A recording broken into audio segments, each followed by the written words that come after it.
और यह जनहित में प्रशासन के साथ चलने का हम लोग प्रयास करते हैं। एक बहुत बड़ी खबर उत्तर प्रदेश के बलिया बैरिया विधानसभा क्षेत्र से आई है, जहां आजादी के 74 साल बाद भी विकास की किरण नहीं पहुंची है। लिहाजा इन्हीं सब मुद्दों को लेकर बैरिया विधानसभा क्षेत्र के वरिष्ठ कांग्रेस नेता तथा उत्तर प्रदेश के पीसीसी सदस्य सीबी मिश्रा के नेतृत्व में मुख्यमंत्री को संबोधित करने वाला ज्ञापन एसडीएम को सौंपा गया।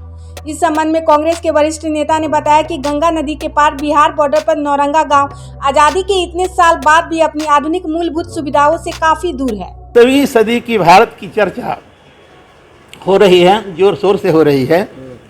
मैं समझता हूँ कि कुछ काम भी हुआ है, लेकिन आज 21 सदस्यों की भारत में नौरंगा, जो गंगा नदी के उस पार एक बसा हुआ गांव है, जो आज भी अपनी मूलभूत समस्याओं से, अपनी मूलभूत आवश्यकताओं से, मूलभूत सुविधाओं से वंचित है। बड़ी विडंबना की बात है कि जिस गांव में आज की तारीख में समाचार पत्र भी न जाते हों, उस गांव की दशा और दिशा के विषय में क्या कहा जा सकता है। बिजली हो, स्वास्थ्य हो, शिक्षा हो, सारी अव्यवस्थाएं वहाँ पर फैली हुई है। उस गांव को गंगा नदी से जोड़ने के लिए आज से 30 वर्ष पूर्व एक सड़क का निर्माण हुआ। उस 30 वर्ष की सड़क पर आज तक पिचिंग का कार्य नहीं हुआ और गंगा से जोड़ने के लिए उस सड़क को एक छोटा सा पीपे का पुल, जिसे लचका पुल हम लोग अपनी भाषा में कहते हैं, बनाया गया।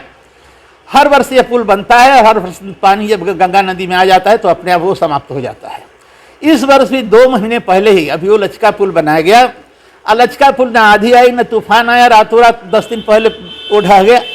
मेरी समझ में नहीं आता कि कौन सा तकनीकी उस गुण अपनाया गया, किस भ्रष्टाचार तक ये सरकार जाना चाहती है, किस हद तक परेशान करना चाहती है लोगों का आवागमन दया छपरा से लेकर के नौरंगा के लोगों का, जिसमें कि कम से कम नौरंगा की 50 दुकानें दया छपरा और बैरिया के बीच में लगी हुई हैं। 50 दुकानदार आते जाते हैं। रानीगंज बाजार और बैरिया बाजार उनका मुख्य बाजार है, जहाँ से सैकड़ों लोग नित्य आते जाते हैं। वो सारे लोग इस आवागमन की सुविधा से वंचित हो गए। मैं आज मुख्यमंत्री महोदय को संबोधित एक ज्ञापन उप जिलाधिकारी महोदय बैरिया के माध्यम से मैंने प्रेषित किया है और मैंने कहा है कि इस पुल का जो में भ्रष्टाचार हुआ है, ये जो पुल ध्वस्त हुआ है, इसकी आप तुरंत जांच करवावें और 2 दिनों के अंदर में इस पुल का निर्माण करके आवागमन प्रारंभ करें। तथा जो सड़क 30 साल से उपेक्षित सड़क पड़ी हुई है, जिसको कि हमारे माननीय योगी जी ने गड्ढा मुक्त सड़क बनने का सपना दिखाने की बात कही थी, अनर्गल बातों को उन्होंने जनता के ऊपर भ्रम फैलाया था। उस भ्रम को तोड़ते हुए मैंने उनसे कहा है कि अगर 15 जून के पहले उस सड़क का निर्माण नहीं हो जाता है तो 20 जून 2021 से कांग्रेस के कार्यकर्ता, स्थानीय कांग्रेस के कर्ता दया छपरा ढाले पर आमरण अनशन पर बैठने के लिए बाध्य होंगे, जिसकी समस्त जिम्मेदारी जिला प्रशासन की और उत्तर प्रदेश सरकार की होगी। पीपा पुल इस समय बना हुआ है, उसकी स्थिति क्या है? अभी वो पुल तो भी ध्वस्त हुआ है, 2 महीने पहले बना, ध्वस्त हो गया है। उस पुल के निर्माण के समय सबसे बड़ी विडंबना यह है कि दोनों तरफ रेलिंग नहीं बनती है। अगर आप उधर साइकिल से आ रहे हैं, एक आदमी इधर मोटरसाइकिल से जा रहा है, तो आपस में मिचड़ के आदमी गंगा के किनारे डूब जाएगा, गिर करके डूब जाएगा।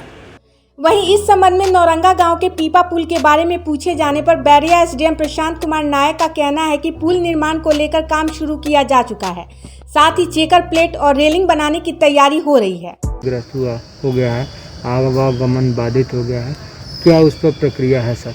पीपा पुल के बारे में जो उस तरफ के घाट थे, उधर के 2-3 पीपा पुल जो है वो शिफ्ट हो गए हैं। पुल थोड़ा क्षतिग्रस्त हो गया था। अभी तत्काल मेरे द्वारा एई पीडब्ल्यूडी से बात किया गया, उनके मजदूर लग गए हैं, उनको प्रॉपर मरम्मत के लिए उनको प्रॉपर डायरेक्शन दे दिया गया है कि अच्छे से इस बार बांधा जाएगा पीपा पुल। रेलिंग को भी बनाने के लिए सुचारू रूप से कहा गया और साथ ही साथ प्रॉपर मात्रा में चकट प्लेट भी बिछाने को कहा गया है। कब तक होने? मजदूर लग गए हैं, अब काम चल रहा है उस पर। जितना जल्दी वो बन जाएगा, मजदूर रेगुलर लगे हुए हैं, बनेगा। अभी उनके द्वारा ये बताया गया कि रेलिंग जो बंधी थी, जो तार से बांधा जाता है, उसको वो चोरी हो गई, कुछ लोगों ने वो कर लिया, तो उसकी भी तहरीर दी जा रही है। लेकिन फिर उनको डायरेक्शन दिया गया है कि मजबूती से और वो रेलिंग और चकट प्लेट प्रॉपर मात्रा में प्रोवाइड कराएंगे। जी सर, एक अंतिम सवाल, बालू संबंधित ज़्यादातर बैरिया में ज़्यादातर बालू से। बलिया से आसिफ हुसैन के साथ अंशु भारद्वाज की रिपोर्ट, ATN लाइव इंडिया।